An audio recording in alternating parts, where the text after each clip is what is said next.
Wing wing. You're a bee. Hello, pimps and vegans. What the fuck? And welcome back to Krown's magical perception cave.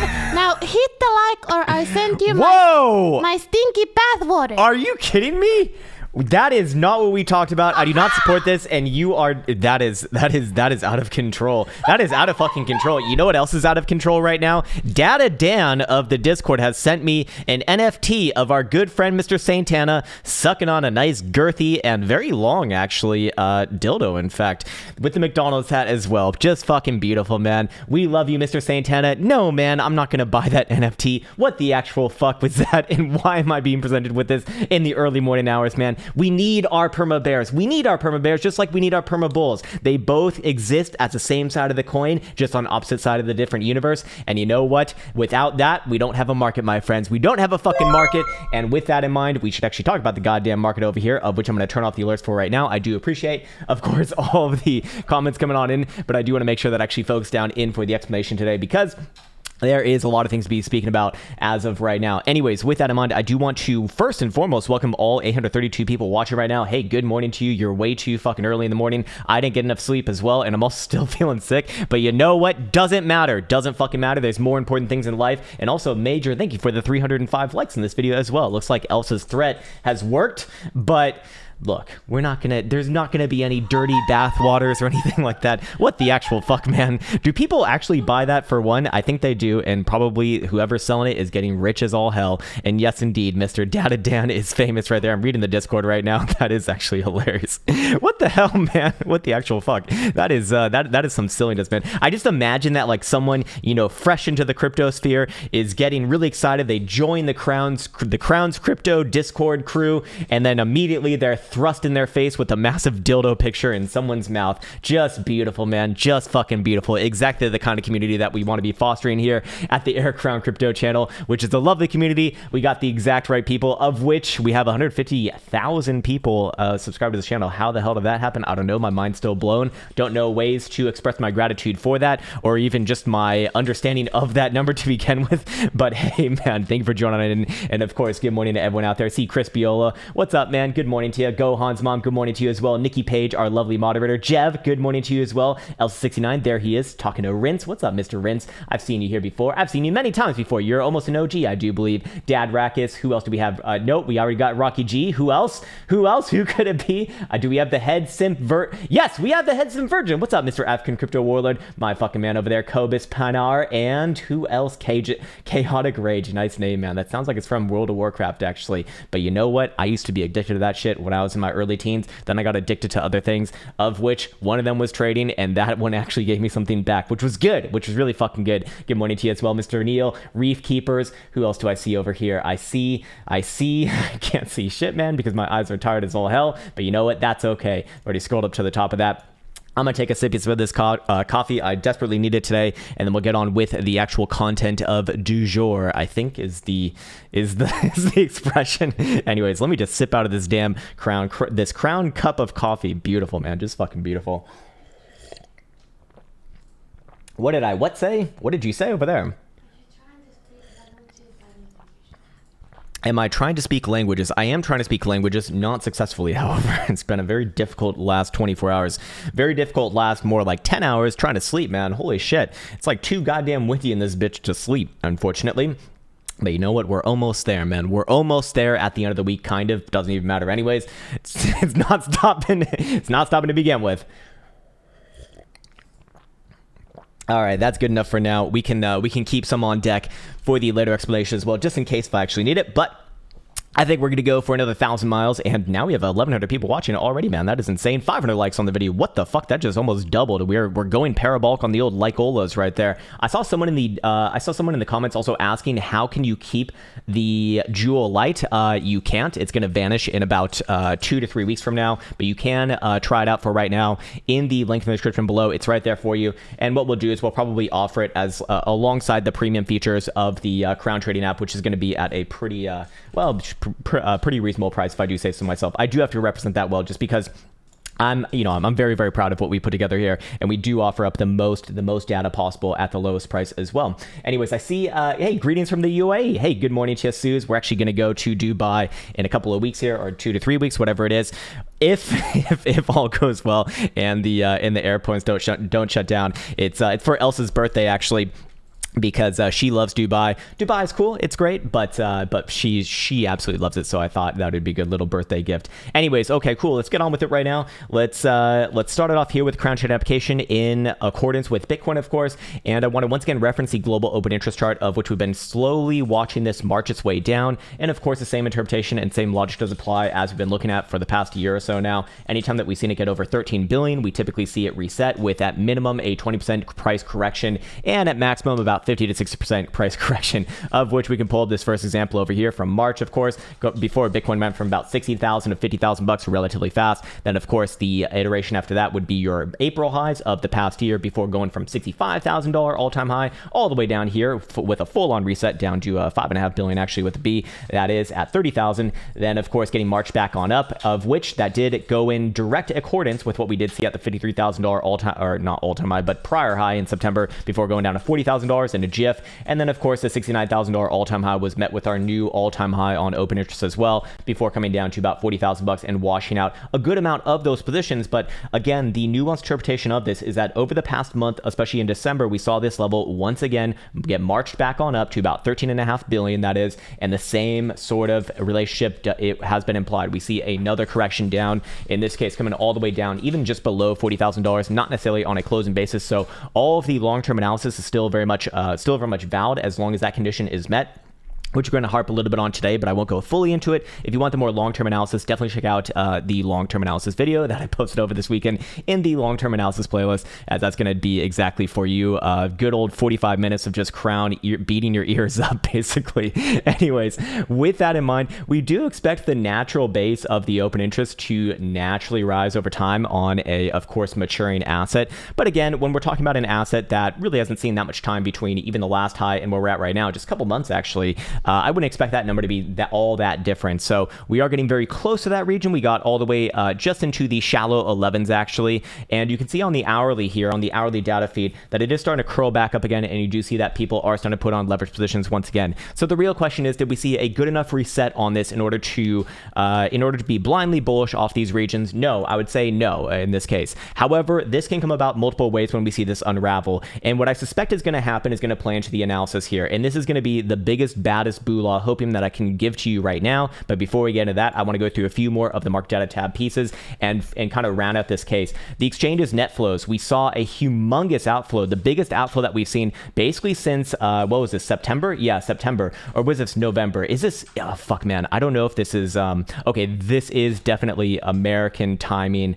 So 9 is September is what I'm trying to verify. Look, I live in Finland and they switch around the dates on you and it's super fucking confusing. It's day first, then month, then year. In America, it's month first, day second, and then year, which actually doesn't make that much sense, which is just, you know, because America, right? And I'm gonna take another sippy sip of this coffee while you mull over these thoughts. But again, major outflows that we haven't seen basically since the likes of actually 9/11, funnily enough, or not funnily enough, but that date right there.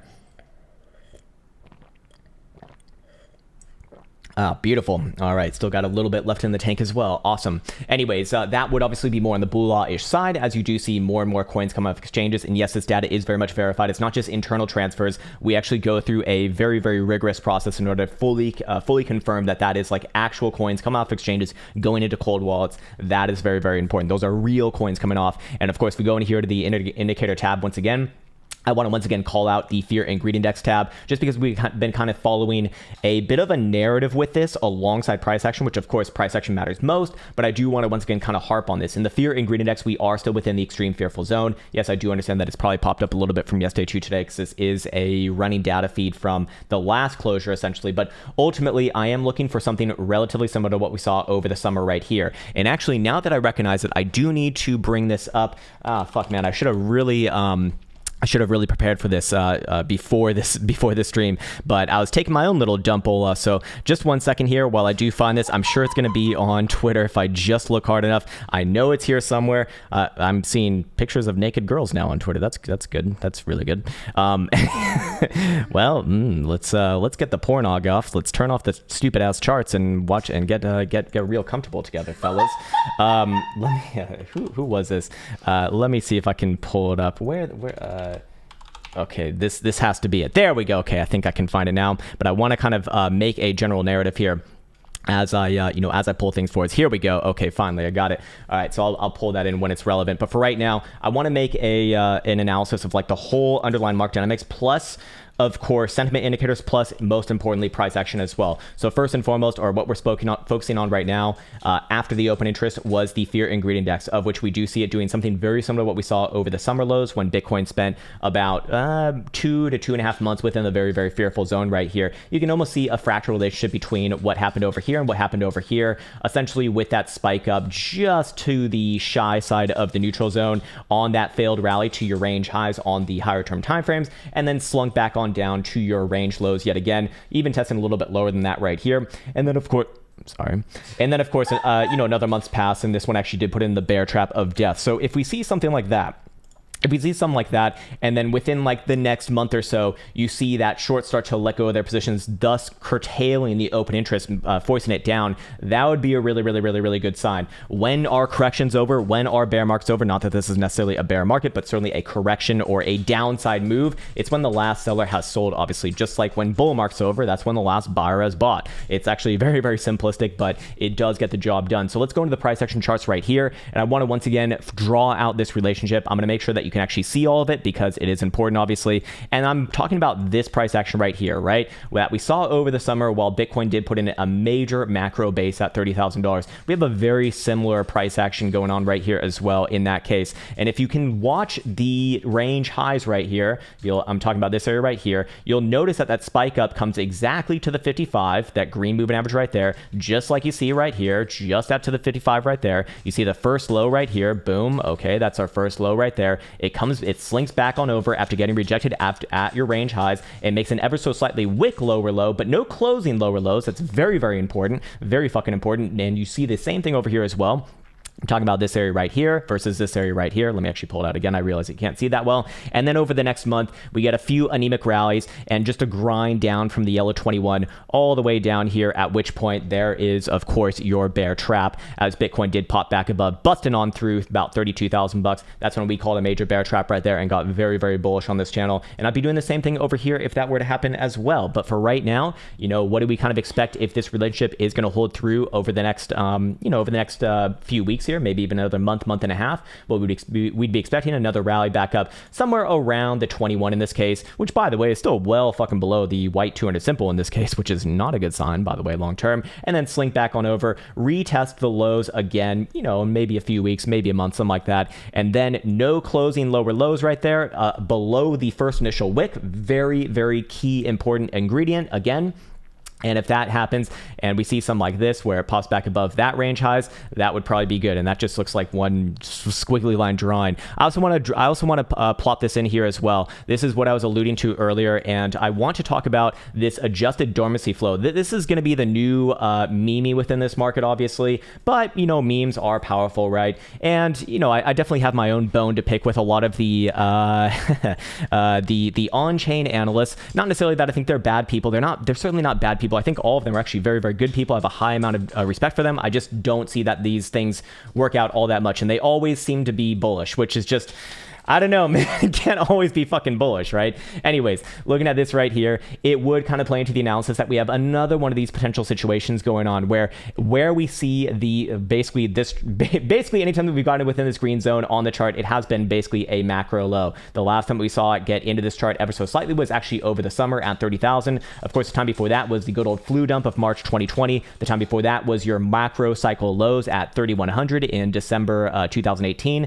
Then, of course, your 2015 macro cycle lows, and then of course the Genesis rally, back in 2012. found its lows within there as well. And you see that is just dipping its toesy woesies into this region for the first time in a very long time. Again, do I put that much weight on on-chain metrics? No, I don't actually. But what I do put a lot of weight on is price action. And if it's present on price action and also present, there I am, hello. And if it's present on price action, present on the underlying market dynamics, present on, you know, more tangible things, specifically open interest and flow data as well, of which we did see some major outflows on the exchange's net flows, as we alluded to earlier, then there might be some merit to it. At least it seems to me like it would have a little bit of, it would have a little bit of confluence. And overall, if this relationship does hold through and Bitcoin does find its lows over here, so we're making a lot of assumptions right now, we need to talk about what would that actually look like. What would confirm this? We already spoke about what would invalidate it. Obviously, a closing lower low than the 4th of December wick low right here would easily invalidate it, which we don't have just yet. But if we were to get something, like this, what would validate this as your next cycle low, or I wouldn't say cycle low, but your next major low before, I guess, never going below there ever again? Well, in this case, we need to go, of course, into... Well, we need to kind of zero in on this data. Let me actually go to a fresh chart here. I'm actually working off of a completely different chart here. This is the one that I actually used to test my strategies, in fact. Anyways, more info to come on that later, I guess.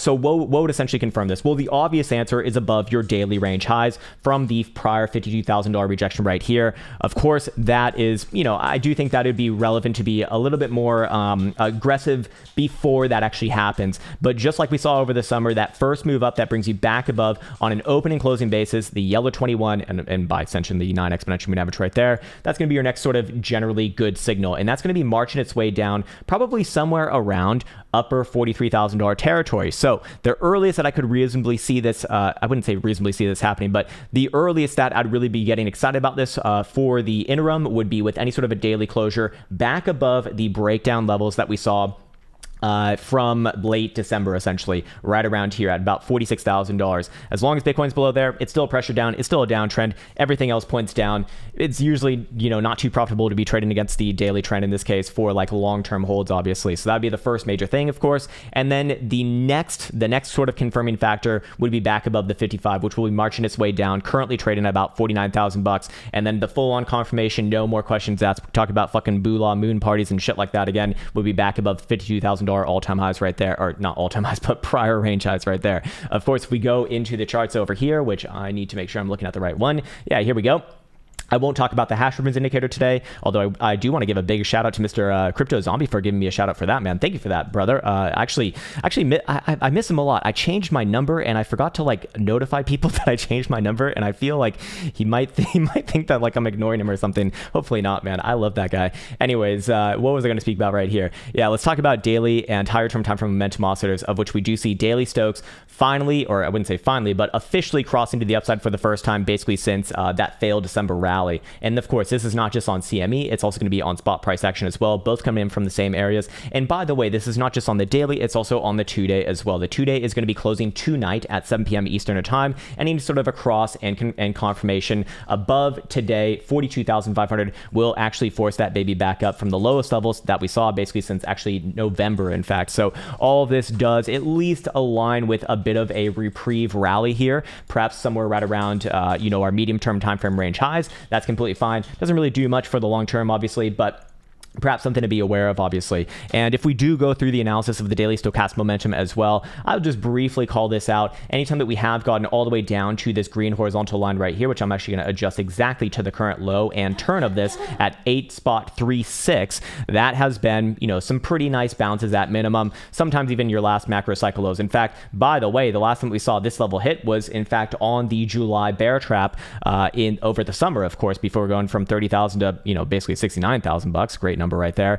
The time before that was in fact right before, wait, actually no, it was not right before. Oh no, it did actually get right there. So to be fair, not guaranteed, not fucking guaranteed for anything really, although this was a decent rally before the inevitable did happen. The inevitable being a black swan event, which is inevitable, yes, but very low probability, 10.5% rally right there, to be fair. The time before that was coming off of, I don't believe this one actually does count. Oh no, it does count. Okay, so that actually was right. It was coming off this low before about a 65% rally. Again, doesn't look like much on log scale, but it certainly was. The two times before that were, of course, coming off of this major macro low right here.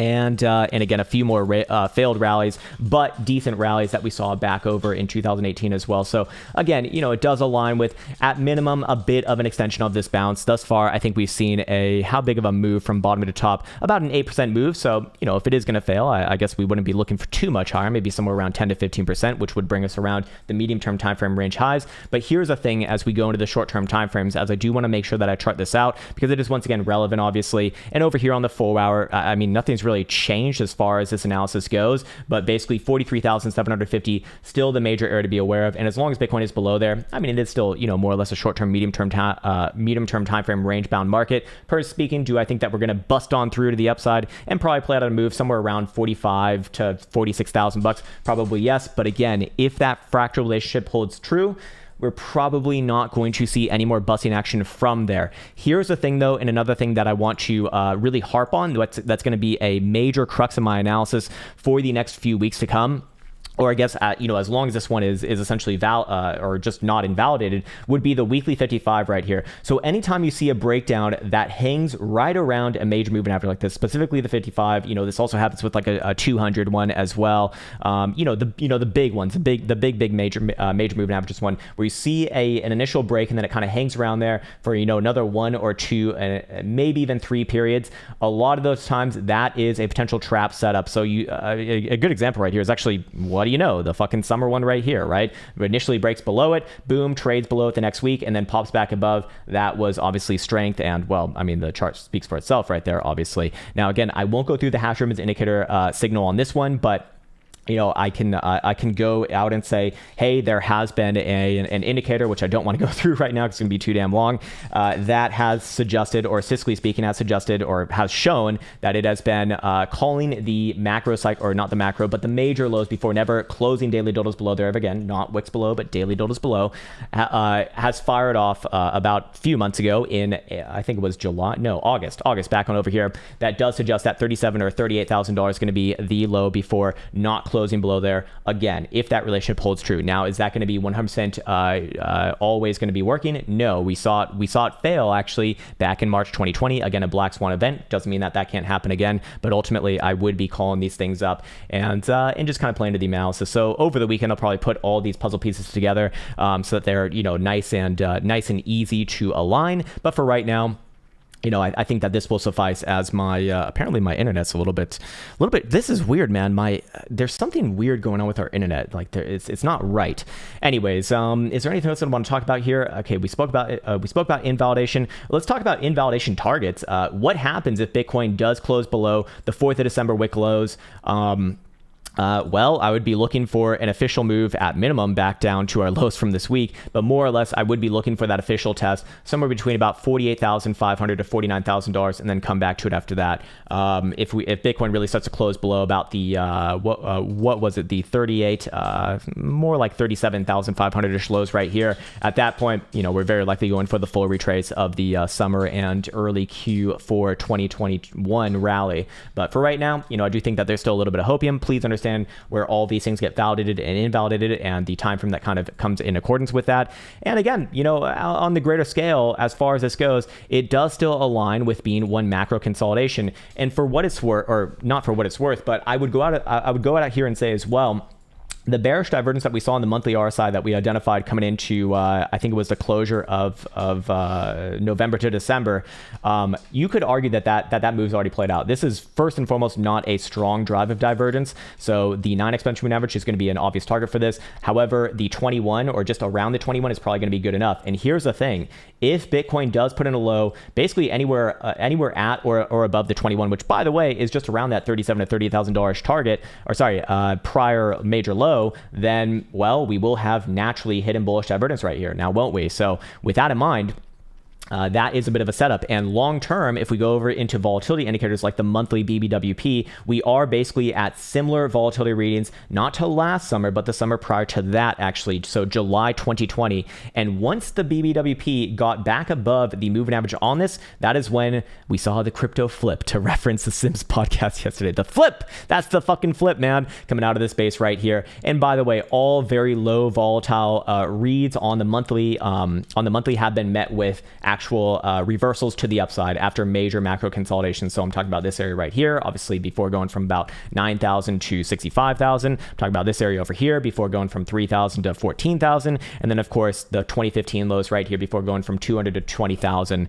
So I do think that that is relevant. And of course, I should also denote that these were typically accompanied by hidden bullish divergence as well. So that is a generally good sign. But again, we still have a lot of work to do, and I don't think that this is happening anytime soon. So hopefully that was helpful. And there you go for Bitcoin, sirs and zers. I should also let you know there is an email scammer that I'm now getting emails from who is pretending to be me, who is emailing from like a rather good email. Actually, it's like Eric Krown official, I think, at Gmail. But I can assure you that's not me. I only have one official email that I operate off of. That is the eric@crowntrading.net. Please don't email me unless it's like super fucking important. We have, we have customer support if you're looking for something like that, which is just support@crowntrading.net. And of course, as always, with Instagram as well. I'm not messaging people on Instagram for, trading your accounts or secret funds or whatever the hell that it is. My only official Instagrams are in the link descriptions below. I don't have any other ones if you're interested in that to begin with, but it's down there for you. But again, I can assure you that these like plethora of fake accounts are not me. And again, like if it sounds too good to be true, whatever the hell they're promising you, it probably is. So I'm gonna finish off this coffee over here. Then we're gonna get into the chatties as well. Whoa, just spilled on myself, man. I need a sippy cup. It's not good. It is not good, man. I see new 333 as well. Good morning to you as well, sir. Good morning to you as well. Let me just polish this one off and then get on with the old water there. There we go, man. Almost 2,000 people watching as well. We got 857 likes on the video. That is, again, incredible, man. Just fucking incredible. All right, I think it's super googly. I think he's first. Hey, bro, World of Warcraft is a thing of the past. What? Try Final Fantasy XIV. Oh my God, man. I can't get sucked into this shit anymore. I really have like a difficult time. I truly have like an addictive personality with that. It's just now that I have addictions with like trading and then also weightlifting. That's basically it. So I'm trying to avoid the gaming for right now. But it's so difficult, man. They keep on making all these games that look so fucking good. The only game that I can really bring myself to play is Bannerlord recently. I love that one, man. Anyways, you're looking at Trias, 4-hour and daily. Looks extremely similar chart to Bitcoin, especially over the last few months from November, of course. So I'd be having more or less the same analysis here. It is a little bit weaker, to be fair. You already did close below your 4th of December wick lows, so relative weakness would imply that on a Bitcoin move to the upside, this thing probably doesn't perform as well. You do have a nice little local low in here. Where is your range highs on the 4-hour? I mean, you already got or actually no, you're right at the short-term ones right there. That's not too powerful. The big one is not this, or we could just move this blue box down. It would be about 8.25 in this case. Above 8.25, I do look for this one to pop back up, test somewhere around $9.50 to $10 or so. You're probably going to see a Bitcoin rally alongside that as well. If you're on a daily, do we have anything that's obvious? Maybe resembling regular bullish divergence? No, we do not. So that's not great, but it would make that a lot easier.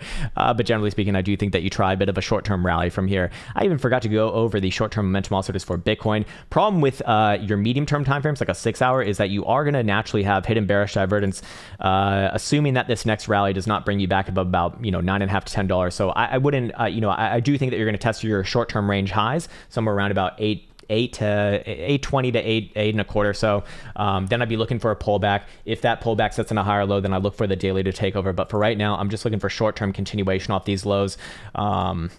Let's see, where does this one get invalidated on a very short-term time frame? In this case, just below about 735. Even on an hourly closure would do it for me. And I'd go back to the drawing board on this one. But for right now, kind of trading with the market just a little bit on the weaker side.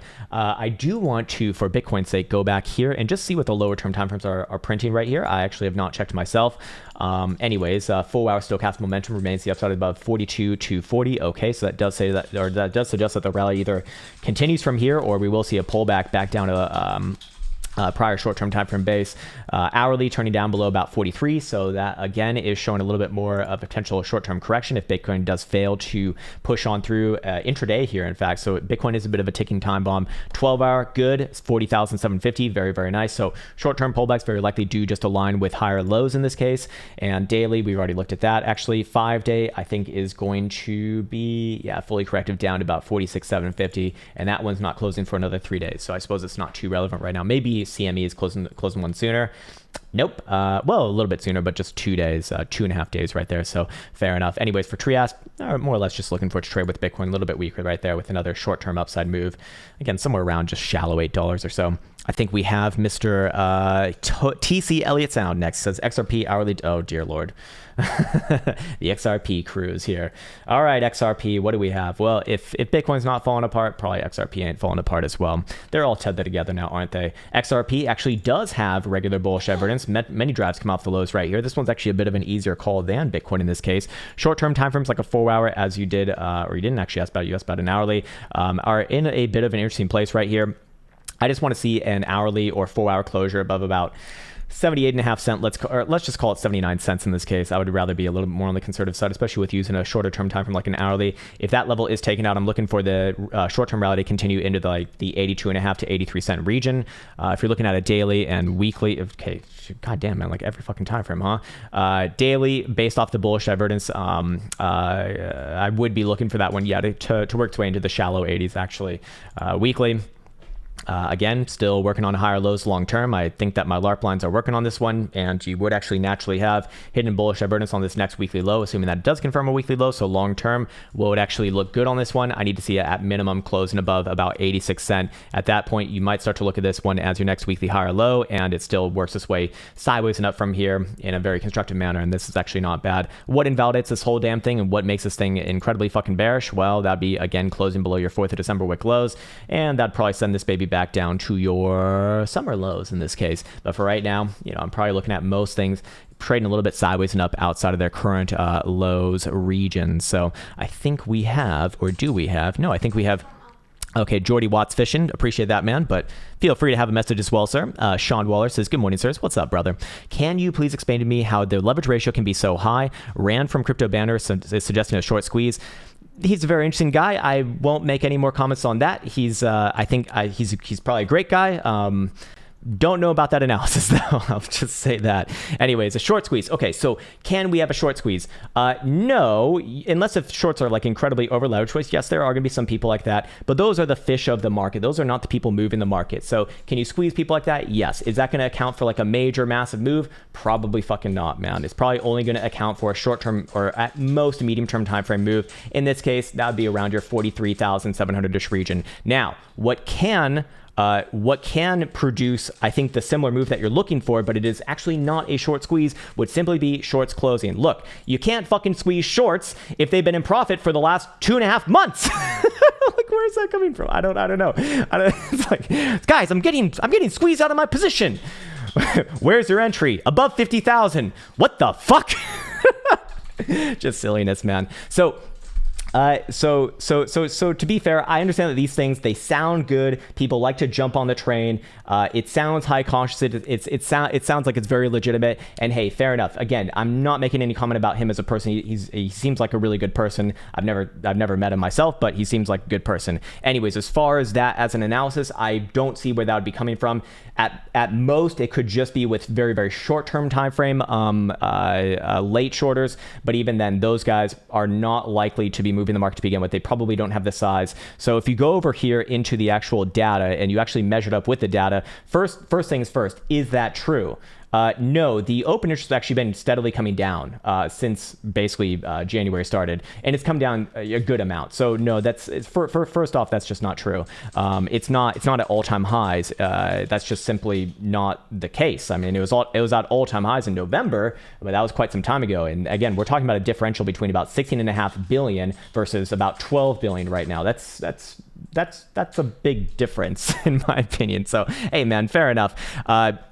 But ultimately, what you're really looking for to happen here, and what I assume he's probably talking about, he just might be referencing it in different terms, is that what you're likely to see after playing out a move like this, where you come down to your prior weekly lows, you're gonna see some shorts closing just by the simple metric of fucking taking profit. And I assume that that's what we're seeing a lot of right here. I mean, yes, there probably are some longs getting washed out, but seriously, who the fuck, as a professional trader, is getting washed out from a downside move in a long position from like a, I mean, this, it is admittedly like a decent move right there. It's 15% move from our last breakdown, but again, you know, if you're a true professional and you're managing like big amounts of money, the amounts of money that can actually move this market, so hundreds of millions, like realistically billions at this point, you're not going to be on like super high leverage where that's a consideration, of course. So again, I don't think that that's the right interpretation. But still, you know, with shorts closing, that can produce the move that you're looking for anyway. And that's actually what you want to see. You want to see shorts closing. You don't want to see a short squeeze. You want to see shorts closing, is what you really want to see. Yeah, so hopefully that was helpful. Either which way, man, we're kind of splitting hair. It doesn't really matter. Like, you basically, he wants to see upside price action. I don't really care, but I do think that the next move probably is a little bit sideways and up, to be fair. maybe like one more dip down to your short-term time frame lows. But ultimately, I do think that Bitcoin's found a nice medium-term low, as we've been kind of saying for the past few days here, just taking its time, which is fine. You do expect that to happen. You want to see this market retested and retested again. You want people to not be sure that it's a low, obviously. Anyways, moving on, I think that we got Mr. Salim Gitisani next. He says FTM hourly and 4 hour. All right, we can plop this one in over here. Where's my FTM? Found it. Really, really good, man. Really fucking good.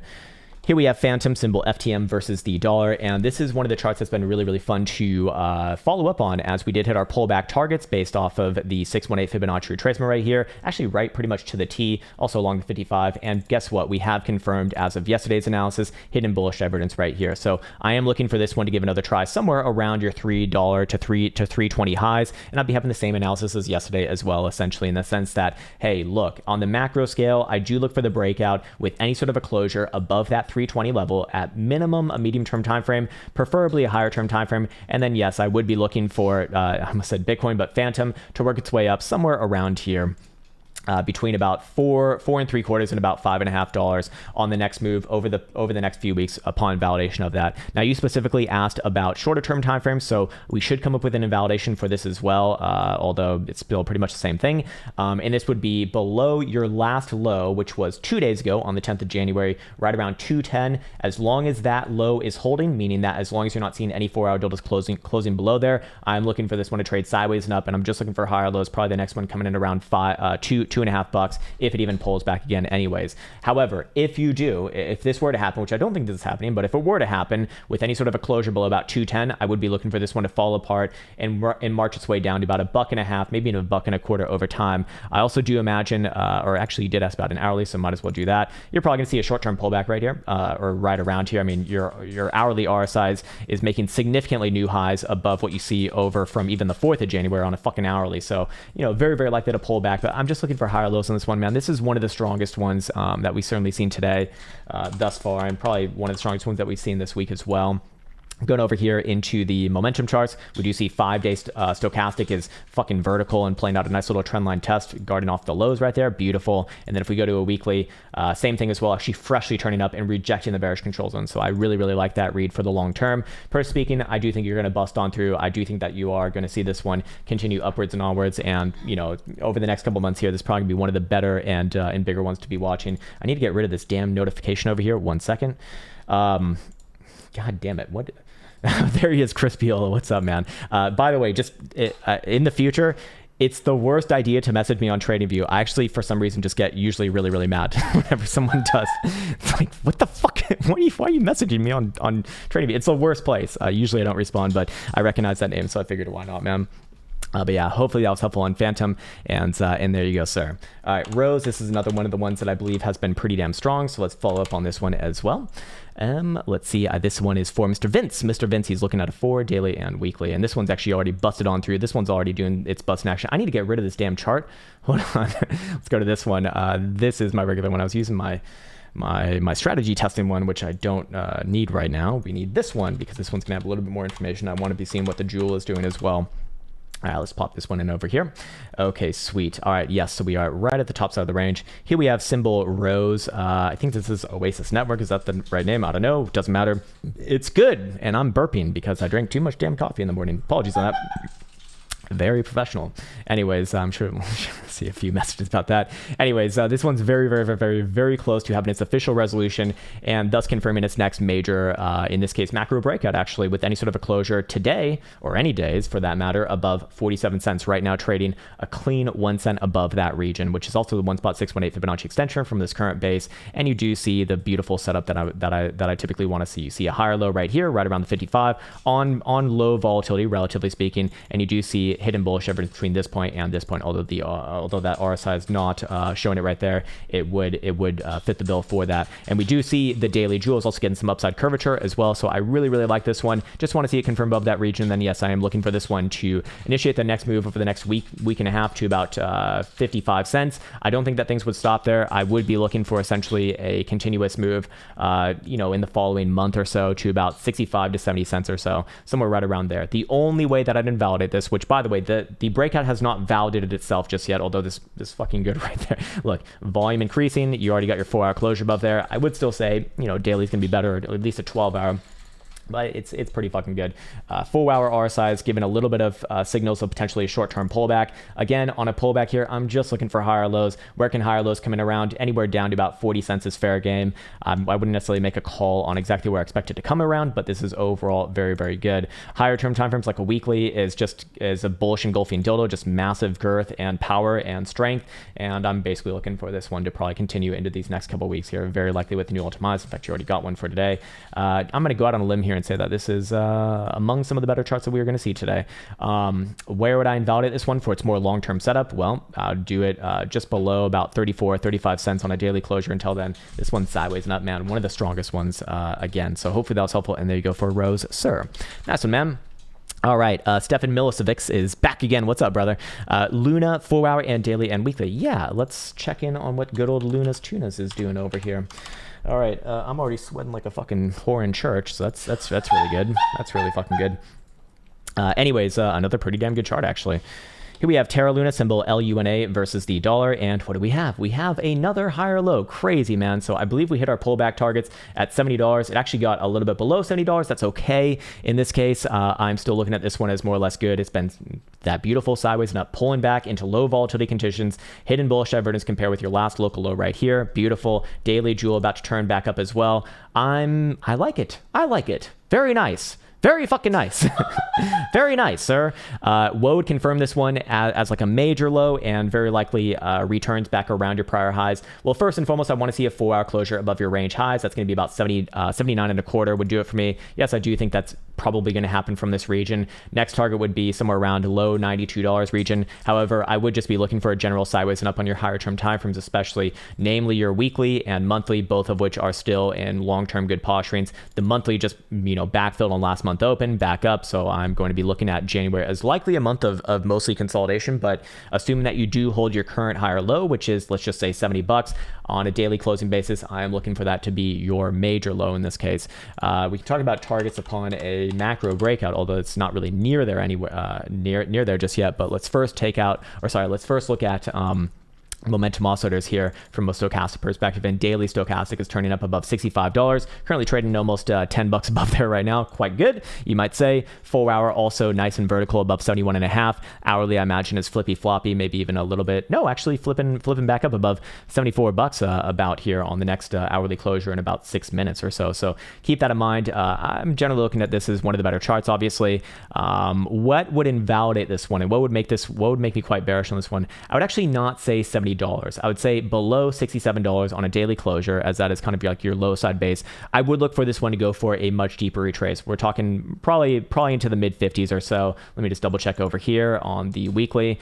Probably somewhere around mid 50s before your next bounce, maybe about mid 50s. And then long term, I'd probably be looking for this one to actually come down significantly towards $40. But for right now, okay, especially as long as Bitcoin does hold its own composure. And on the short-term timeframes, where are the areas to be aware of? Well, your last higher low right here is about $71. So as long as you're above there, looking for this one to trade sideways and up from this current region, you see a little bit of an ascending trend going on in the very short-term timeframes right here. That is, going to be generally good. It's called a fucking uptrend, right? And guess what? The measure move on that is probably going to bring you above your next medium-term timeframe range highs, thus confirming the daily, thus playing on into the next move up. But hopefully that was helpful. And there you go for Luna. I won't talk about about the macro breakout targets here just because they're very far away for right now. So we're still just looking at a consolidation at best. But hopefully that was helpful. And there you go, sir. Nice one, man. All right, we have Robbie G. He says, how's what? Ricky. Oh, my bad. Dot USD daily weekly. Sure. Let me plop this one here. Okay. All right. And let me take a sippy sip of this as well. Did I get another fucking message over here? All right. No, I'm just seeing the same one right there. Yeah. Should I record this one? I don't know if this one's popular or not, but I do see a nice base going on right here. All right. Okay, you're looking at a daily and weekly. All right, I'm on a daily right now. You do see an obvious base happening right here. I'm just going to adjust this because that's relevant towards what you're actually asking. Before, this was relevant for like a full hour, of which, you know, that move already played out, obviously. Just don't want to confuse you. That's why I'm kind of going over these things. But basically, I do like this as a bit of a complex low going on right here, and you should expect bullish divergence come off this low, and we actually do have bullish divergence come off this low, so that is good. What would confirm this as your next major low, maybe even a macro low? Let me just double check. Yeah, it might be a macro low. Need to see it back above your prior daily range highs, which is about $31.50. Above there, you know, there's going to be stops along the way, but I'd generally be looking back around here towards the low 40s. And at that point, you know, probably just going to see it continue up and to the right, obviously. Weekly, as you did ask for as well. Same thing going on right here. Whenever I see kind of a chop around and a hang around the green 55, that is a potential bear trap situation. Again, you're not going to confirm it anytime soon, but if you're on these higher term timeframes, I imagine that you're not really like looking at the fucking hourly for price action, obviously. So $31.50 is the major area for you to be aware of. Where do I call this one bearish and likely to not just make new lows, but significantly new lows? We're talking like probably down to the upper teens, maybe even more. Would obviously be on a lower closing lower low than your 4th of December wick low right here, which is $23.50 or so. You got very, very close to it over here, but did not officially close below it. So I'm generally looking for this one to trade a little bit sideways and probably up from this region. Short-term timeframes, you know, I know you didn't really care about these, but above 27.5 would look also good for the short term, thus kind of confirming the next little drive there. Robbie G says, how's LRC looking? Do you see it crabbing until an announcement when a partner is made? You do not want to be dependent on bullshit like that, my friend. I'll tell you that. My announcements, my bullish announcements. All right, so sorry, man, I can't almost. This is not fucking good. My announcements are gonna save my shitty investments. Sorry, man. Sorry, man. I apologize.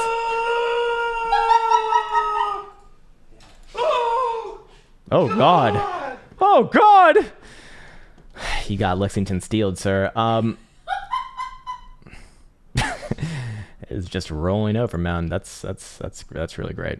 Okay, are we likely to bounce here or not? I don't even know I forgot what time frames you're looking at. Probably likely to bounce on the short-term time frames. Yeah, full hour, very likely to bounce up here. Continue on with a rally back up to like 163, 164 region. Anywhere right around here is fair game, but this one is relatively weak right now for the short term, and I would not be calling this anything resembling a potential trap or swing failure pattern, or it's not even anything these things to begin with. But I wouldn't call this one back in a good posturing, ready for, you know, moves back up towards $2.50, $3 plus, of which those would be my targets to be 100% clear until you close daily totals back up about 190. Does that come off the back of a partnership announcement? If it does, probably a sell the news event, to be honest with you, but as it typically is. No, but for right now, I'm not really seeing too many things that suggest that this one is relatively strong. I see an ever so slight drive of bullish divergence come off the lows. So I do think short term, you very likely test around 163, 164. If you start to clear above that region, even on a 4-hour total closure, I would extend those targets maybe around about 190. The real question is, do you close any dailies above 190? I don't care what the news is accompanying that. It doesn't fucking matter. News is irrelevant. You're probably gonna be the last person to know if you're being reliant on news to begin with. And if that level is to be closed above, at that point, I would be looking for this one to rally back up towards 2.5 to 260. And at that point, I still wouldn't be looking for this one to like immediately, you know, do something like this, right? Where it just goes blub. You know, it's probably not going to do something like that. But I'd be looking at it as likely to put in a much more healthy sideways consolidation range. Until then, you know, you do have some pretty nasty lower highs as long as you're below this region right here. And let's say Bitcoin, you know, continues on with its rally, you know, you probably do hit that level. Bitcoin probably comes back down. You probably try for a higher low. If you see something like that, that would be your next good thing to see. And then popping back above that region right there. If you see a new lower low, especially, that's going to be targeted region somewhere back, or that's a very bad line. Can I just do this? There we go. Yes, somewhere back around the 200 simple would be my target off of that. That'd be $1. But I don't think that's happening before. First off, it might not even happen at all, but second off, it's very unlikely to happen before first a rally attempt from these regions. Again, as long as Bitcoin holds its lows, you're unlikely to see most of these things make new lows. And I do think that there's a good, there's a good argument to be made for Bitcoin right here. Might retest these lows, that's fine. Just don't want to see any new closing lower lows than 4th of December in that case.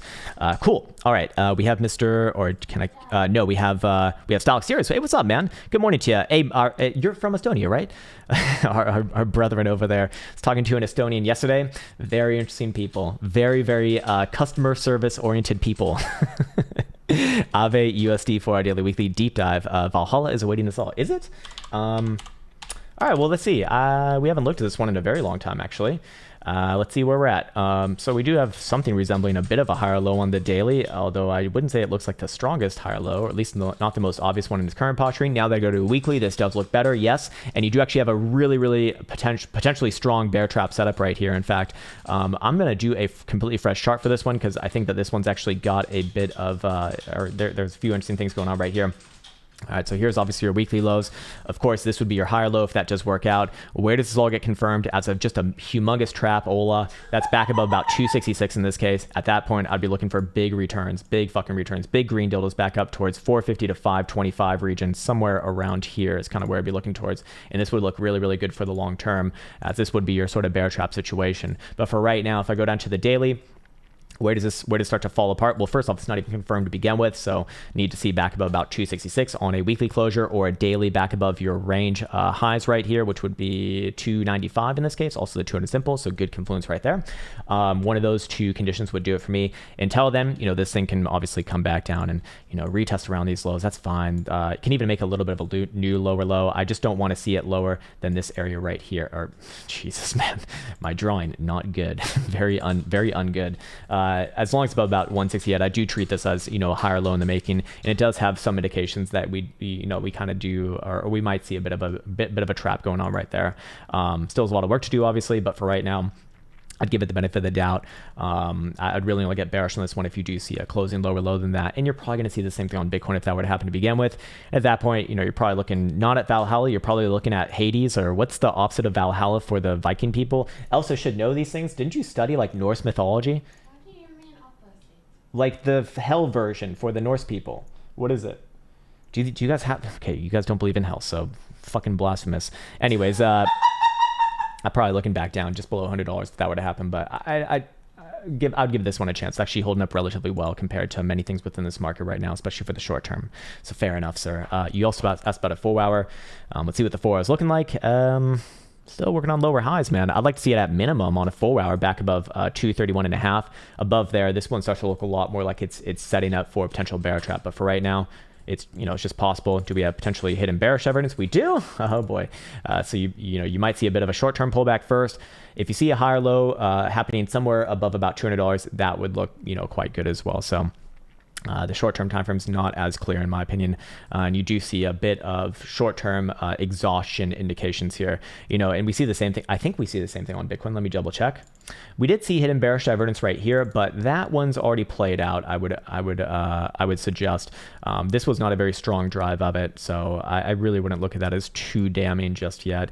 Hourly does look like it might be having a little bit of a pullback right here. Again, anywhere down to like low $42,000 is fair game. Just don't want to see closing below about 42,000, and I'm probably looking at this next pullback to be a short-term time frame higher low. Is kind of what it looks like to me. Hopefully that was helpful. Let me scroll back around here, make sure that I'm at the right proper one. Mr. Jack, there he is, Link BTC.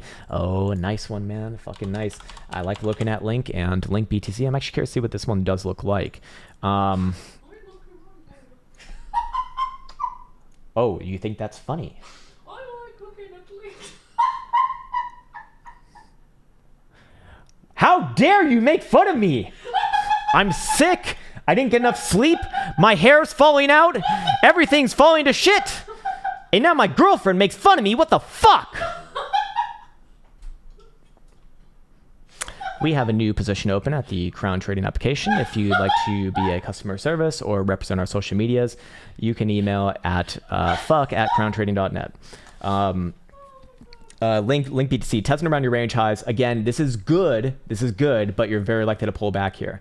We do see a very slight drive of bearish divergence coming off the highs, and we do see extremes here on daily BBWP. So I'm looking for a pullback. Again, when I see something like this, I'm looking for a pullback into a higher low. Where is that higher low potentially going to come in around? Well, we can give both an aggressive and a more non-aggressive target. Aggressive target's going to be about 54.30.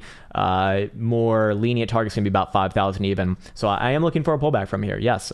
But I'm just looking for that to put in a higher low. Short-term timeframes, probably going to ebb and flow here. Maybe even try one more rally up towards 6,500. But I would not call this one resolved just yet. Although I do think that this will happen over time until you close above this last rejective high at about 6,900 Satoshis. Above there, very likely going to see the weekly start to take over. And this just looks like one massive long-term accumulation. Yes, it is a bit of a downtrend on the weekly, or actually, no, it's not so much of a downtrend here on the weekly just yet. We did actually close on new highs as well. So I'm going to go out on a limb here and say that this one probably pulls back somewhere around like mid to low 5,000s, and then very likely gives another try to the upside. I think Link is actually one of the more strong ones within this market right now. Monthly, powerful, has hidden bullish evidence potential as well.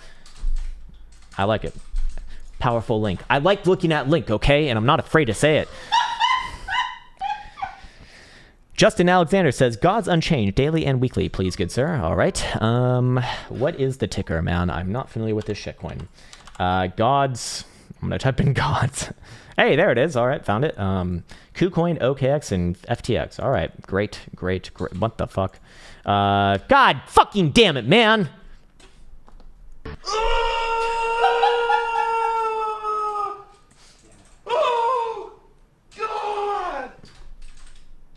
Okay, and next one.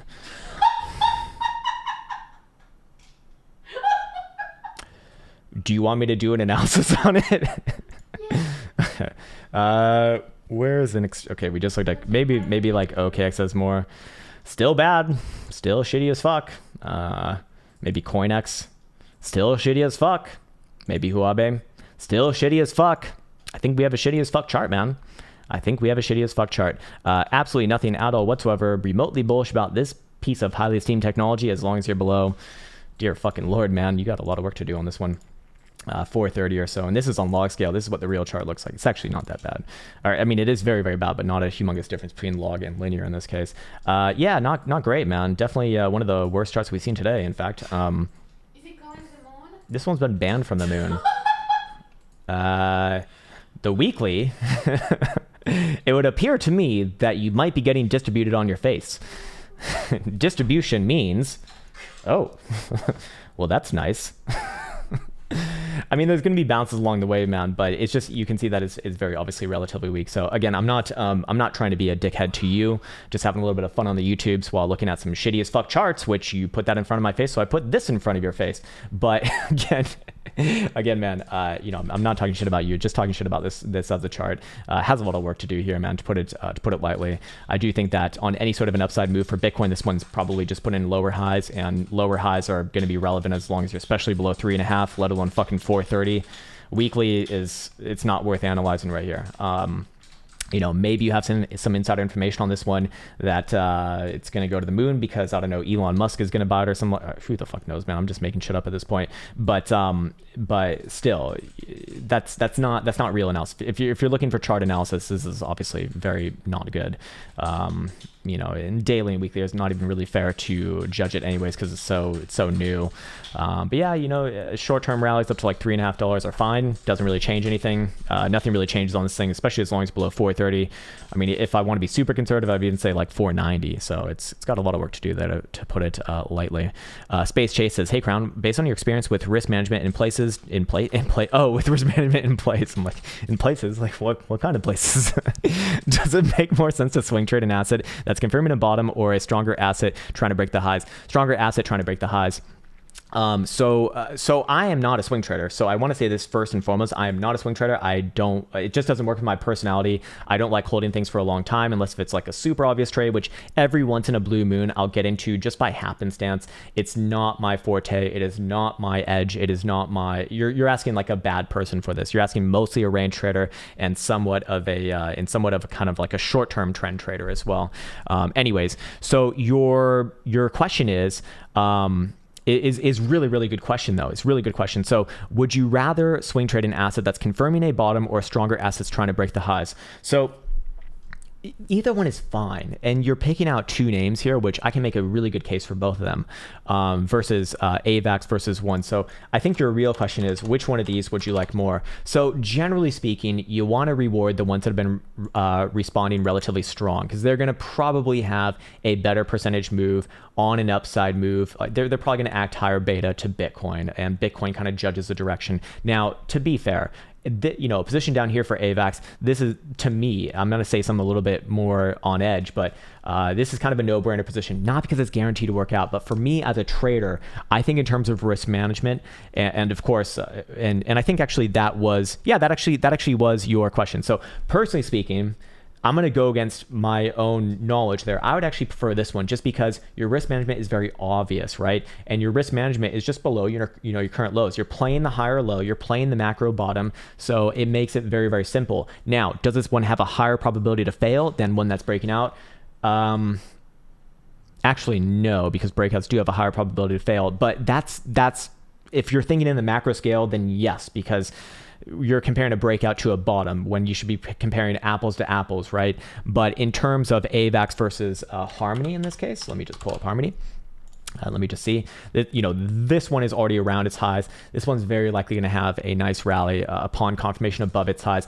My personal view is that I don't like to trade breakouts because a lot of the time breakouts do fail. But if you're thinking in terms of percentage potentially gained, this one's going to act higher beta to Bitcoin if and when Bitcoin does go up. And this is just a better chart compared to Harmony. But I do think personally for my strategies, I'd rather trade Harmony off of the lows there just because you're very, very close. And I think in terms of this right here, if let's say I'm just going to market buy this one right here, which I would never fucking do to begin with. But let's just say I'm stuck with the hand that someone dealt me, and for lack of a better term, where's my risk management? It's 18.25% to the downside, right? I'm not okay with that. I'm not okay with that.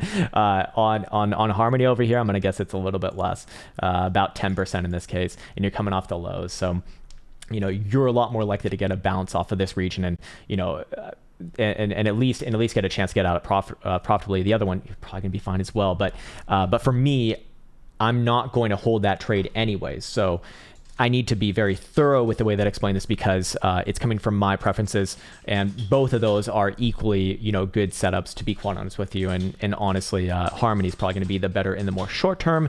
AVAX will probably take over medium to long term, to be fair. Cool.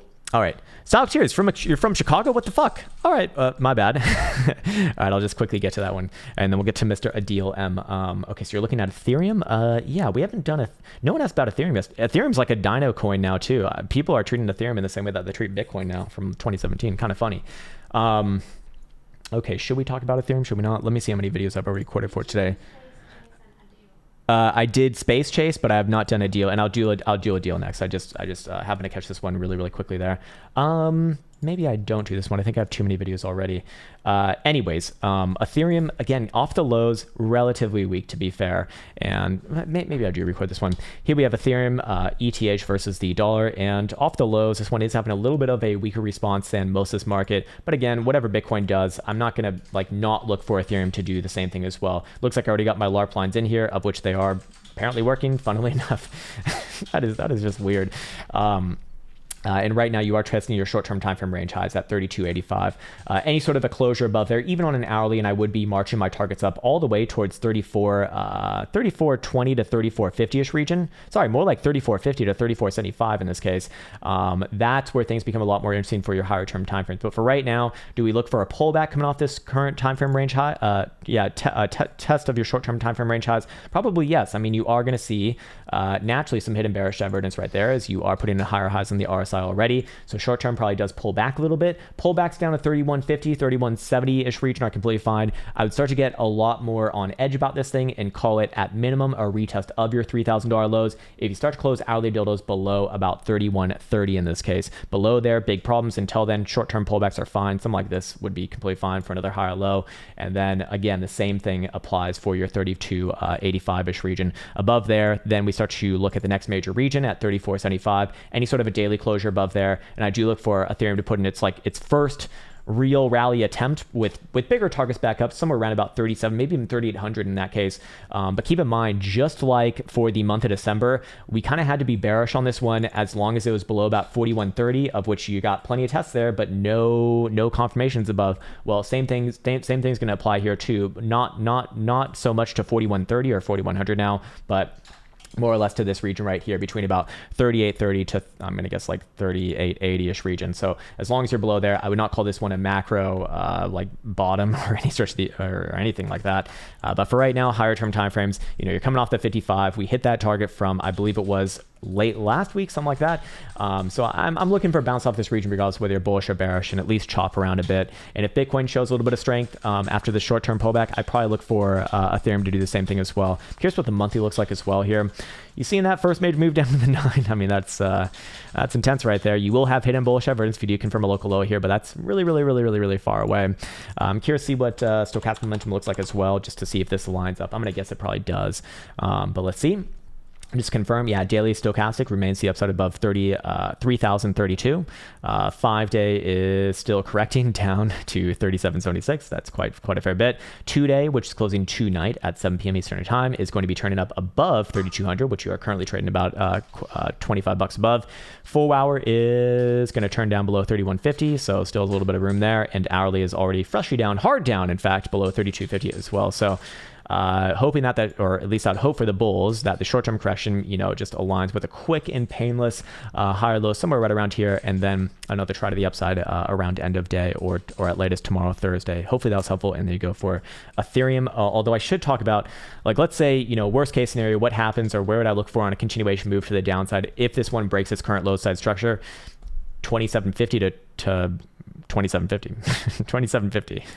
Not fucking good, man. So hopefully that was helpful. And there you go for Ethereum, sir. Let me actually make sure that I want to make sure that I actually close out of my position before this damn stream started, because really don't want to be in position while I'm actually doing this. So let's see, did I take profits or not? Sir, can you please load? Oh, god damn it, it's taking fucking forever. I don't think that YouTube likes it when I load this one up. It seems to really take a lot of bandwidth or something.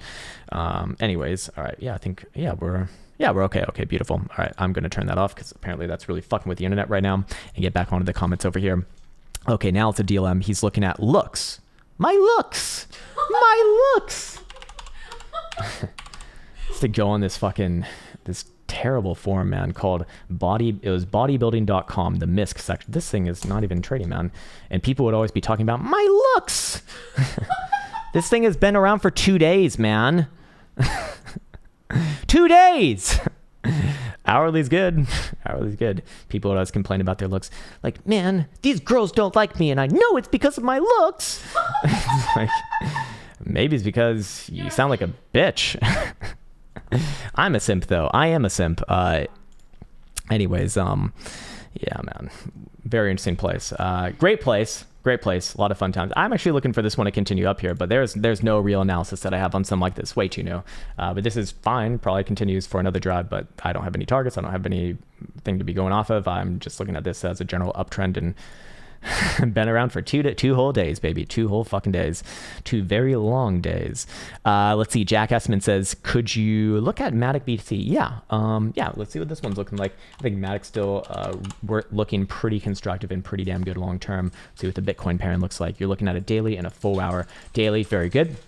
Remains with a long-term uptrend. Beautiful. Has another higher low right here. You are testing around your daily range high, so I'm probably looking for a short-term pullback. Let's see what the 4 hour looks like. Yep, I'm exactly looking for a short-term pullback here. I imagine the US dollar pairings very similar as well. Short-term pullbacks anywhere down to actually very similar numbers to link, which is kind of weird, but mid to low 5,000 Satoshi region is fine. I'm just looking for higher lows right here. I only get bearish on this one below about 4,900 or so. Until then, you know, short term likely does pull back, but long term, I'm just looking for a continuation of the rally. This is among some of the better charts that we're probably going to see today.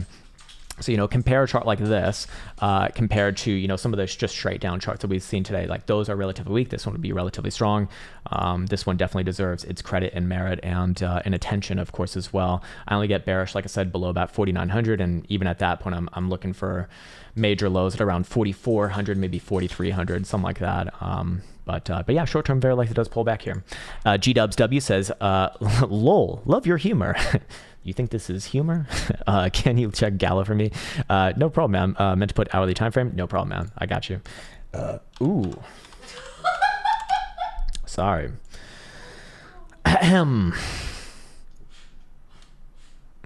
Okay, hourly on Gallagher. Short-term pullback as well. Looking for this one to come down just below 33 cents, somewhere around about 32, maybe 32 and a quarter to 32 and a half region. I want to see what the day looks like as well. Man, I got like some nasty burps coming up today.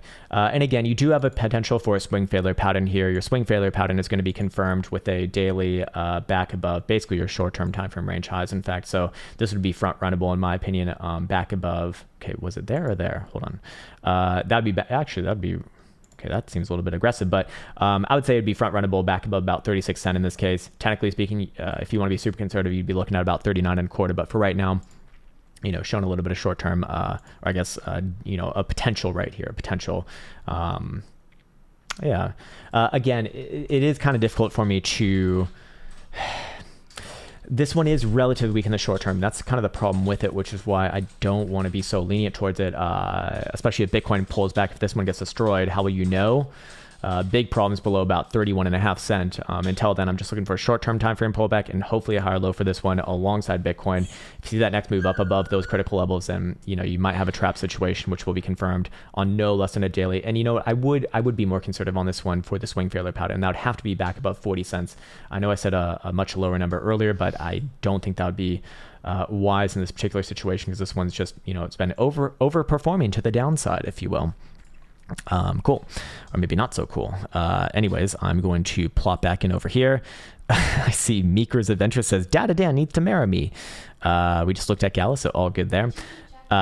Yes, I did, Jack. So I'm gonna go back to the top here. Gemini Athlete says Cardano daily and weekly. Yes, we can definitely do that one. Yeah, we should probably close him now. I should probably save a little bit of my voice as well. Still, it's a bit of a difficult day already. Let's see, where's my Cardurpio here? Cardurpio, show me your Herpio.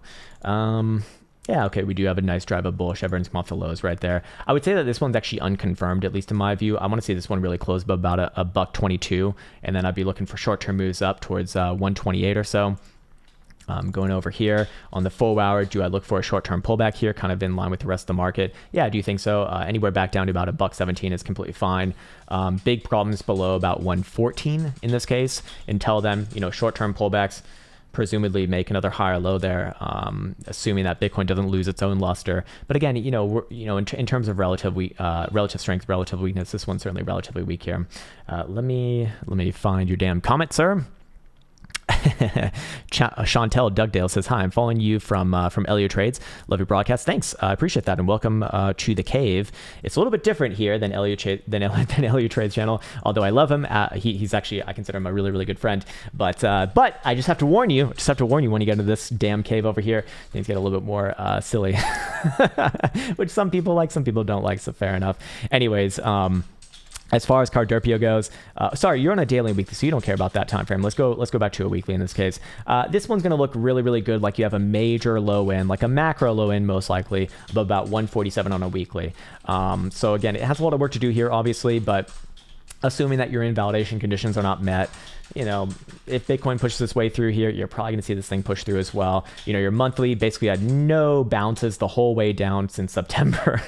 And you know, a lot of the time you're going to get a pity bounce within this region, regardless whether you're bullish or bearish. So that's kind of what I'm thinking on this one.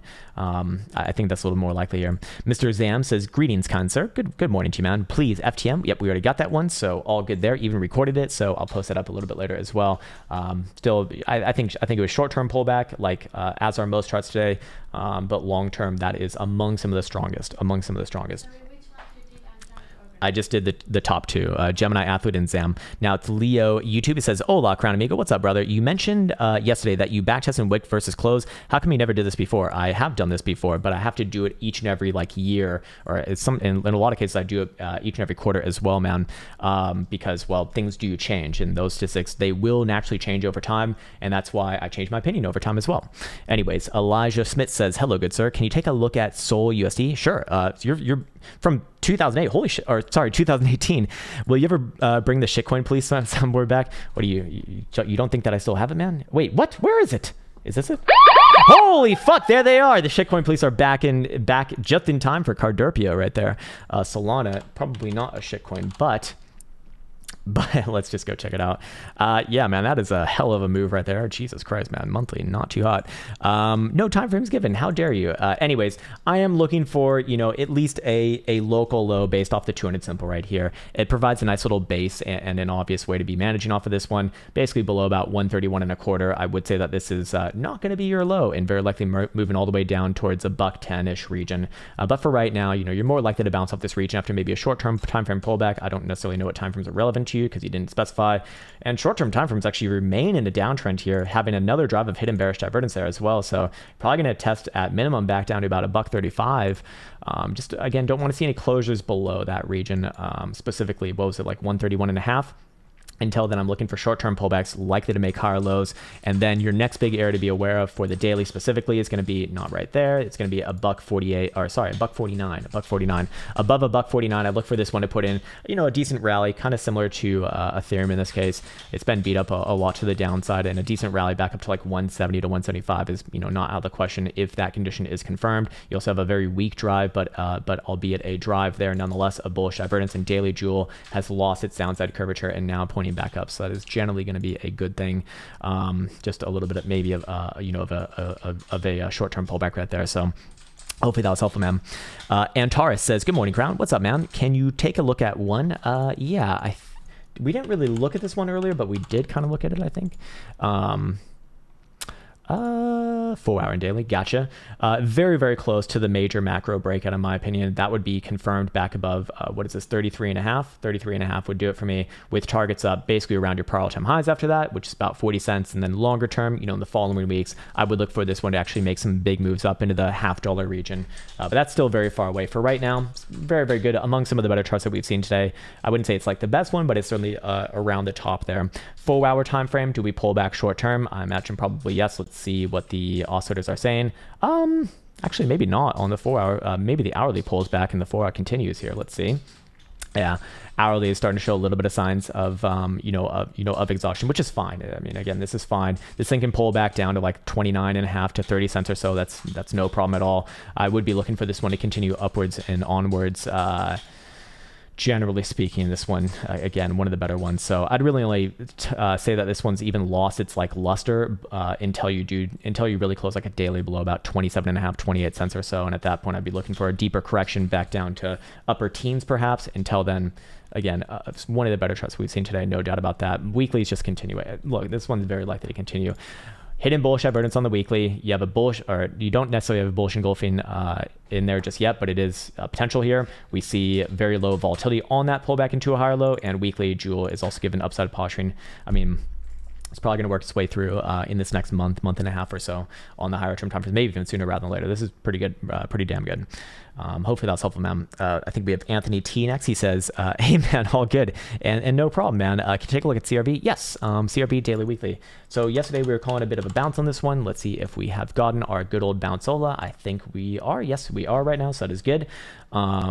you're looking at a daily and weekly. I actually do want to see the lower term time frame on this one. Yeah, I just want to see a 4-hour closure back above about 490. I think that was our level from yesterday. Yeah, exactly right there. And I'd be looking for this one to march its way back towards mid fives, $5.50 on the daily. Again, long term, I still like this chart. It's just, it's very, very constructive in the way that it kind of comes back down, fills its higher lows, bounces back up, and continues on with the sideways and up. It's just, I imagine that this is probably a little bit of a exercise in patience for many people out there. Still hard to get excited about it for major new all-time highs, in which case I'd actually still be looking at, probably $10 or so more long term, and but that won't really be relevant as long as you're closing below about 585.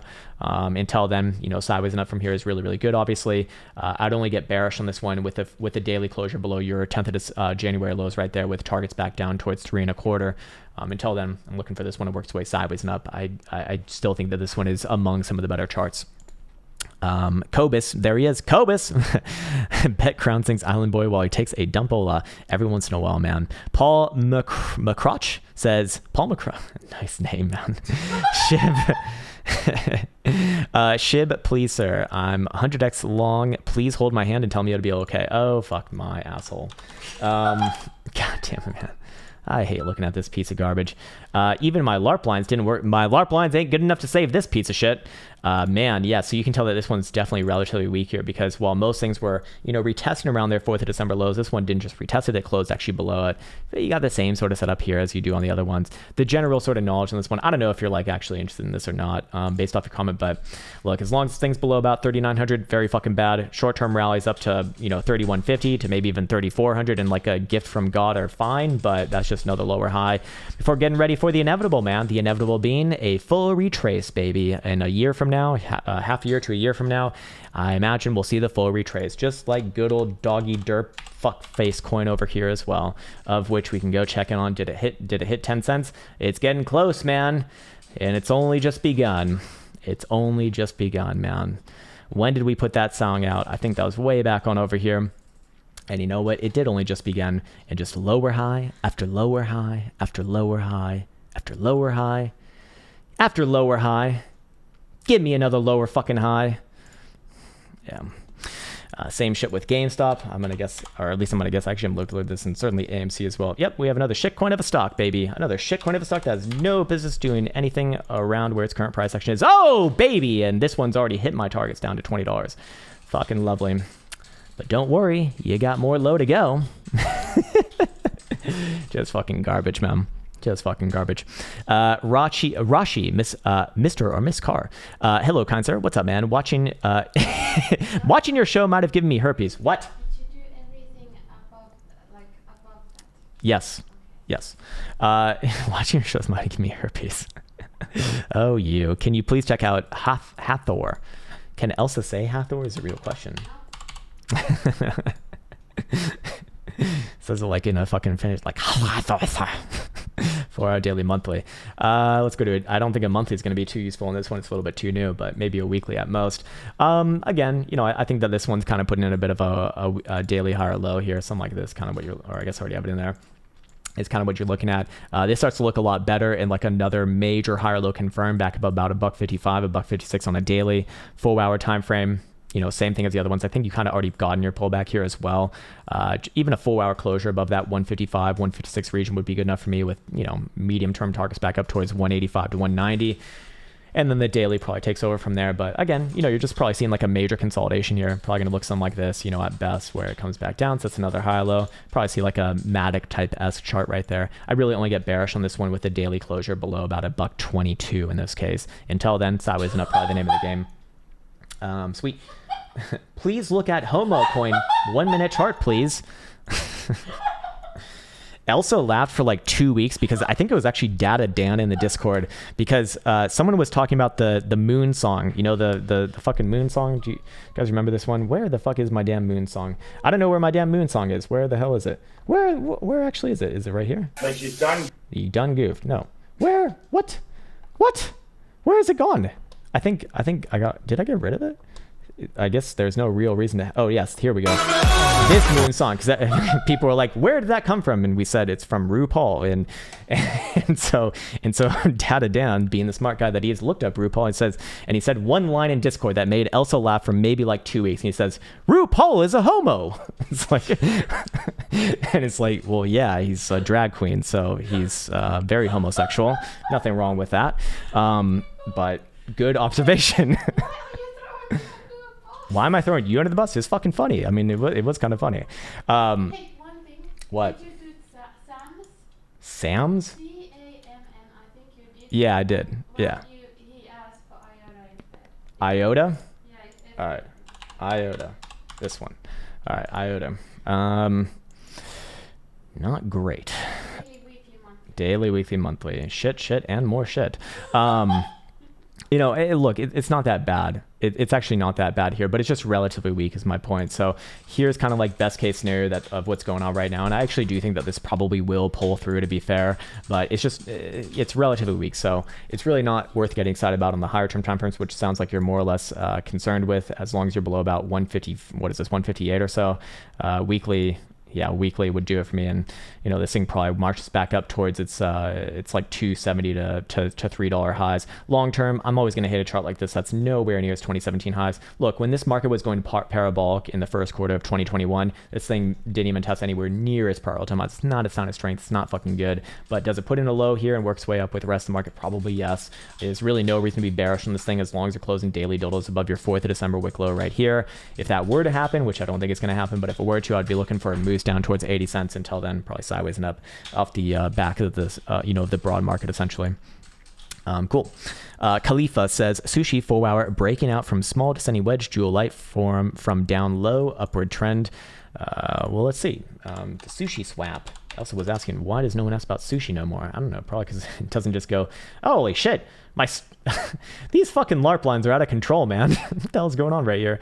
Okay, well, I guess that's working. That's fucking weird.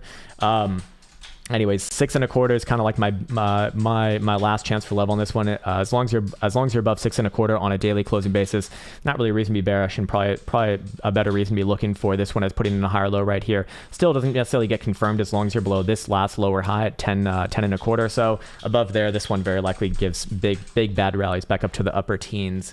So yeah, if you're specifically asking about a 4 hour. I would disagree with your analysis. The 4 hour jewel light is not turning up. This one is getting into a resistance region actually. So you should definitely watch the video that I put out on YouTube on how to actually use it, because otherwise it ain't going to act too well. 4 hour is actually showing hidden bearish divergence right here. And so short term, might give you one more pullback.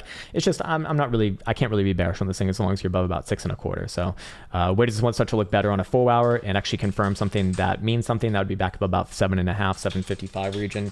Till then, it's okay. Cool. Let's not all get our panties in a bind, says Hey Krown. Loving the Sims podcast. Beautiful, man. By the way, check out the new Sims podcast. Forgot to make that announcement. It's been very, very fun to do. Can you do Atom on the daily and weekly? Sure. No one asked about Atom, even though it's actually been one of the more interesting charts as of recent times as well. Daily and weekly, huh? Daily, what do you know? Another higher low right here. Bullish. I wouldn't say bullish is all hell, although it is. This one's again among some of the better charts. This is actually among some of the best charts that we've seen today. Bullish, and no reason not to be, as long as you're above about $35 on a daily closing basis. I would be looking for a pullback off after you test somewhere into like the low 40s, 43.5 to 44.5 region. But long term, I am looking for this one to bust on through. Confirmation of busting action is back above 44.5 on a higher term time frame closure, with targets up, somewhere around $50 after that. Again, one of the better charts. Very, very good right there. Kooky says Mana 4 hour and daily Lord of the Rings greatest movie of all time. It truly is, man. It truly is. I just wish that they made like a rated R version of it as well. I want to see a sex scene between Gandalf and Galadriel, or some Hobbit action going on right there. 4 hour and daily. Let's actually go to a chart that makes sense. Okay. 4 hour still downtrending pretty damn hard. Definitely relatively weak. But I would not call this one like ready to fully break down in this case, as long as you're above your 4th of December wick lows right here. And you can see that's trying to put in a bit of a base right there. Now, where do I say that this one is technically out of the woods, or at least like starts to show a bit of strength, would be back above 345 on a daily. At that point, I would look for this one to actually retest around your macro range highs, in this case about 420. Great number. But for right now, short-term timeframes are again on the weaker side. I imagine you probably even have another potential drive hidden bearish divergence right there, so short-term might pull back yet again towards 275 to 270 base. Just don't want to see any daily closures below 260. As long as that doesn't happen, I'm looking for this one to follow the rest of the market, but not very strong.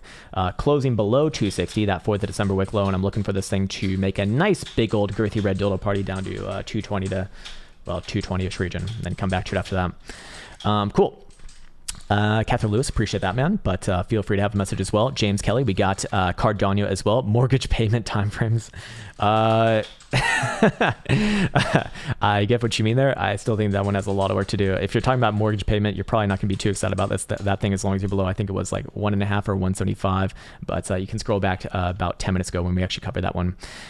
Simply Gain says, out inflows has been a meme. I remember you saying there was a consistent outflow while we were in the 60,000 region, and it's been a downtrend ever since. Let's see if that is actually true, because did I do mana? Yeah, I did mana just now, sir.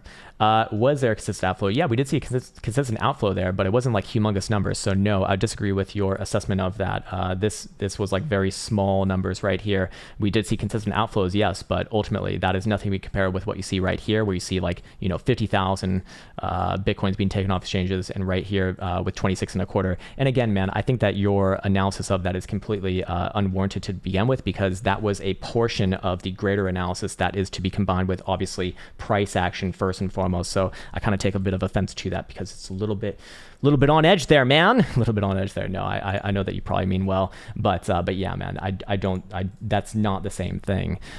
These things need to be incorporated with each other. And again, on-chain metrics, I think, are like a tertiary tool to be using. So that plays into the analysis, but is not the primary analysis. And there was nothing bullish about this as soon as Bitcoin on a daily went below $63.50, which I was very adamant about saying on this channel. So again, no, I do think it is a bit of a meme, but I don't think that your assessment of that was fair or correct, because again, it's never a primary analysis. Anyway, the Anthony Saldana says, all right, Chris, talking about Biolo? Yeah. All right, KDA, or do fucking KDA. Oh, Jesus Christ. Let's see. KDA looks like another one of these weak charts over here. I'm guessing you're probably just interested in the higher term timeframes in this case.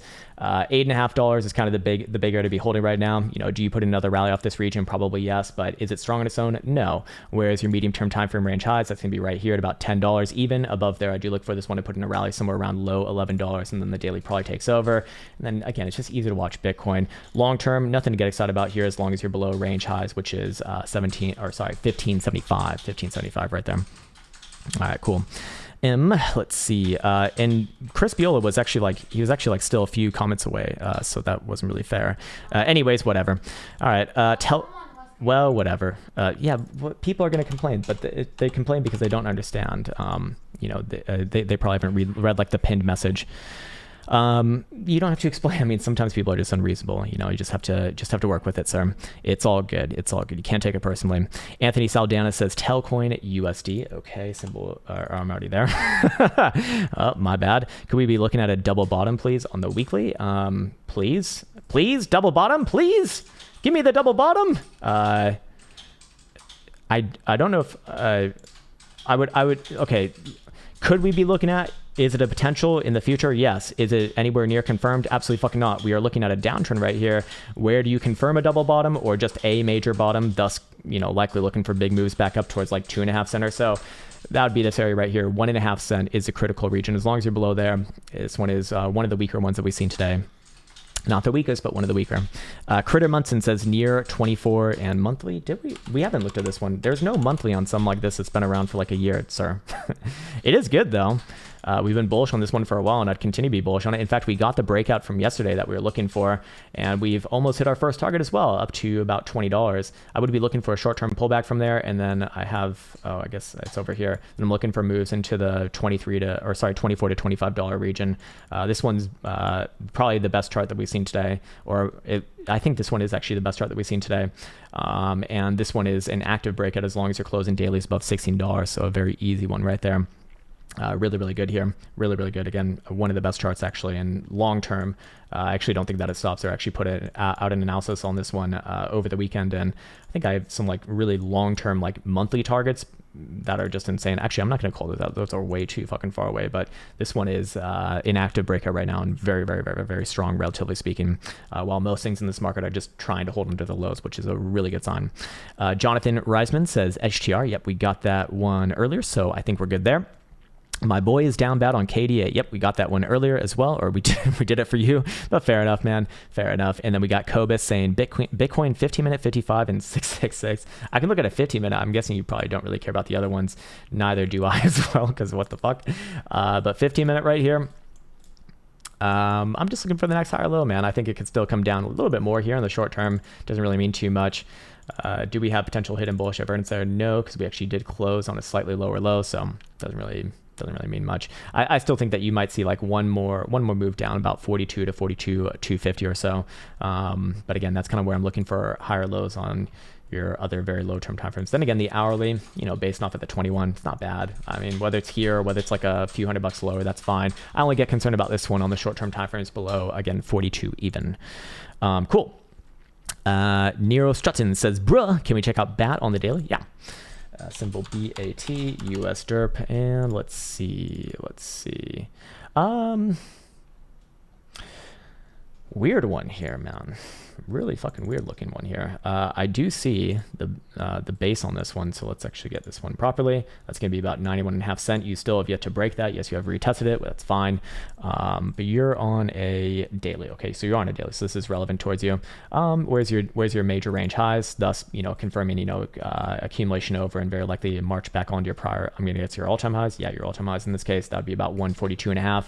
Until then, short term, probably trades a little bit sideways and up from here. To be fair. I actually want to go into the lower term time frames on this one specifically just to see.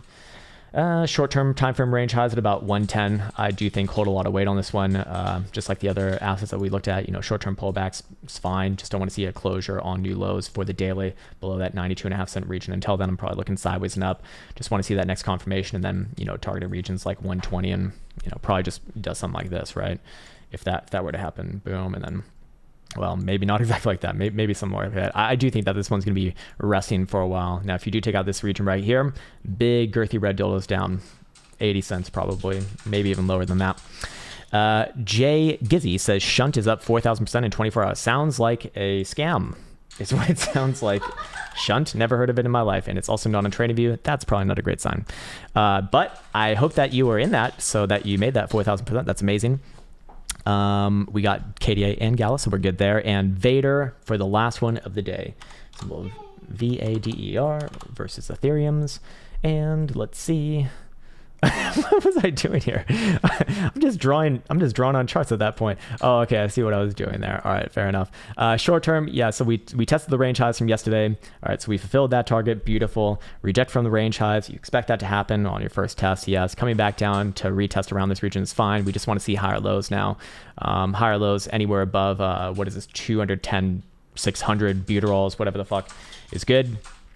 You also have about a 12-hour here. Let's just see if there's anything more obvious about this. Yeah, I'm just looking for a base right here. I don't really see any reason to be like bearish on this one as long as you're above this base at 210. Below there, yeah, I would look for a retracement all the way down somewhere around about 171 to 180-ish region. But until then, what do I think is a little more likely to happen? Maybe something like this. Maybe, and if you do get a higher low right there, then probably does something like that. And then, back above this region right here, that's going to be good. Probably retest your prior highs. After that point, I just think that you're going sideways for a little bit of time. That's all. Dailies or anything obvious on this one? Yeah, you got a very obvious base right here. So that would imply, and by the way, you do have a bit of a head and shoulders going on right here too. So if you do start to break below that bottom side area, it's very likely to be pretty damn nasty. So while I do think that there would be a bounce at the low 170s, I would eventually be looking probably down around about 150 actually, which is quite a big move on something like this. So yeah, man, hopefully that's helpful. All right, cool. All right, sweet, man. Wow, beautiful timing on that one. Holy shit, my voice is absolutely wrecked. Jesus Christ. Again, just back on Bitcoin over here. I think we've actually beat this horse to death already, so I don't think that there needs to be anything more. But yeah, man, it's been a nice little pleasurable, beautiful day on this Tuesday or Wednesday. Yeah, it's Wednesday. Doesn't matter what day it is. It's just another day, man. It's just another day. So I'm gonna be signing off now. I want to wish everyone well. We'll be back on later, and I'll upload a few more videos from the stream today on some of the more interesting coins that we saw. And with that said, take care. Elsa's waving in the background because she loves you. She's got some nice long fingers. And until next time. Write it, code it, name it, tweet it, mine it, stack it, live it, dream it, post it, scan it, charge it, send it, do it, and receive it. Trade it, buy it, sell it, store it, run it, list it, first rename it. Crypto logic. Pump it, hack it, lose it, dump it, sell it, ditch it, fix or pitch it, copy, paste it, launch it, test it, build it, try it, bend it, fork it, hype it, pump it, dump it, rinse, repeat, but quick relocate. Pause it, list it, send it, burn it, pump it, hack it, quick rename